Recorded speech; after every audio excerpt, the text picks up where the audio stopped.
4 تا از بهترین وزیرای تاریخ ایران. 1.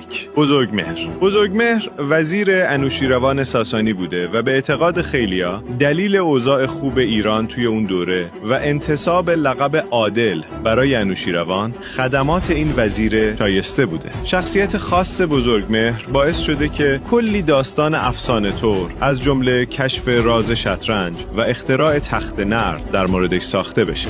2. صاحب ابن عباد. صاحب به عنوان یکی از وزرای آل بویه بیشتر به خاطر علاقه شدیدش به دانشمندا شهرت داره، اما یکی از خاص‌ترین کارهاش راه اندازی اولین کتابخونه عمومی تاریخ ایران بوده. جناب صاحب توی دوره‌ای که به خاطر سختی تألیف و خطر از بین رفتن کتابا کسی کتابشو در اختیار بقیه قرار نمیداد، توی اصفهان یک کتابخونه بزرگ ساخت که همه میتونستن از کتابهاش استفاده کنن. 3. نظام الملک طوسی. خواجه نظام الملک رو میشه یه نمونه کامل از یه وزیر حرفه‌ای دونست. چرا اینو میگم؟ چون که تقریباً توی تمام حوزه‌های وزارت وظیفش رو عالی انجام داده. راه اندازی دانشگاه‌های معروف به نظامیه، تنظیم تقویم دقیق و دادن بودجه به دانشمندا واسه فعالیت علمی و نوشتن کتاب سیاستنامه فقط بخش کوچیکی از کارهای خفن این وزیر به حساب میاد. 4. امیرکبیر. امیرکبیر یه جورایی با وزارتش توی دوره قاجار برای همیشه به همه ثابت کرده که اگه کسی عزم جدی داشته باشه توی هر شرایطی میتونه تغییر ایجاد کنه.